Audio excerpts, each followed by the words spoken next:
30-06 John here, and today what we're going to be talking about is a cartridge that never really made it, but it's a very well designed, very useful cartridge.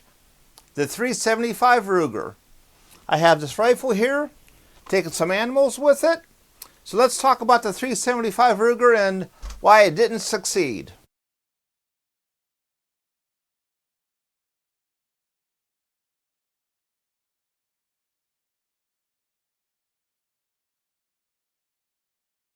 Ruger and Hornady introduced the 375 Ruger in 2007, and it was to ballistically equal the 375 H&H, but do it in a standard length action, not a long or magnum length action. Here we have a 7mm Rem Mag, a 375 Ruger, and a 30-06. Lengthwise, they're all just about the same. They can all be chambered in the same length action. That's one advantage of a 375 Ruger as opposed to a 375 H&H. You get about the same power, but it can be chambered in a shorter length, less expensive action. Here's the 7mm Rem Mag. If you look at these cases, all they did on the 375 Ruger, it has the same bolt face as a 7mm Rem Mag, but instead of the belt, they just extended the case straight up.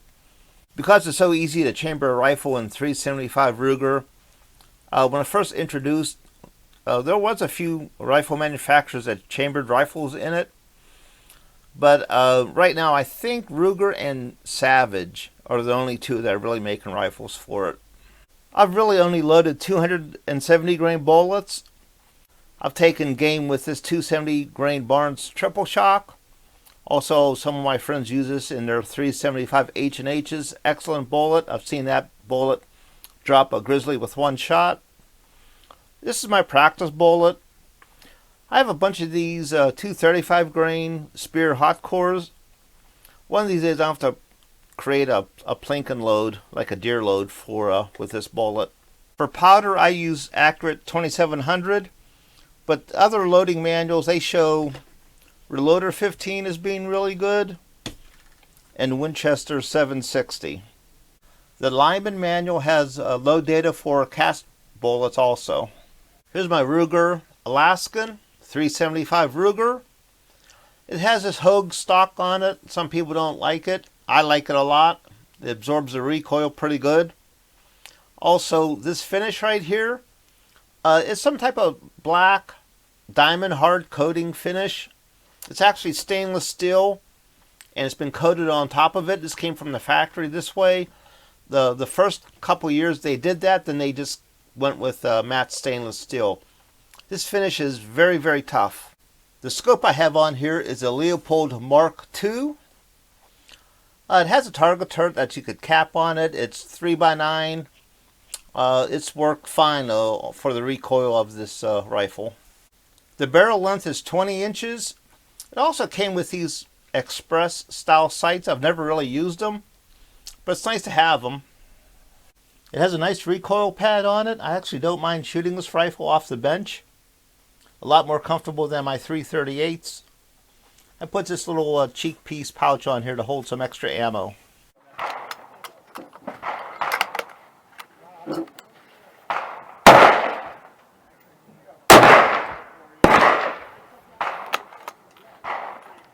Here's a picture of a nice bull moose that I got. I shot it just after I got the rifle, so this was probably in 2007, 2008. Also, I got a black bear using that rifle. I actually shot this black bear at 300 yards. It's a smaller, medium-sized black bear. It's squared, just at 6 feet. So I did the 375 Ruger not catch on, even though it's easy to load for, easy to chamber rifles for it. Well, probably it's just too much power for most people. And even though it is easily to load down, not many people really need the power of a 375 Ruger.